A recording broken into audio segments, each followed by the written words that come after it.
Magandang araw sa inyong lahat at welcome sa aking channel. Marami ang kinilig sa pag-iibigan ni Paolo Abilino at Kim Chiu. Ito ay matapos magpadala umano ng bouquet of roses si Paolo kay Kim. Ayon sa isang source, ay tila nagtampo daw kasi ang aktres, kaya naman may pabulaklak na ipinadala sa kanya si Paolo.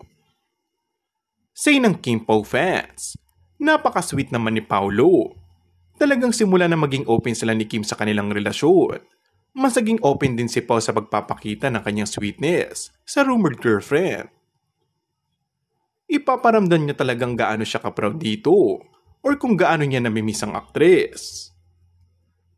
Hindi naman sinabi kung special occasion o sadyang namimiss nga lang nila ang isa't isa. Maaalalang kamakailan ay halos magkasabay na nagpost na Paolo at Kim ng kanilang nag-July na ganap at sa huling litrato ay kasama nila ang isa't isa. Si Kim naman nagpost na magkadikit ng kamay nila ng aktor. Yung mga captions nila para nagpapahiwatig na parang di nakakayanin kung hindi sila mag-end up.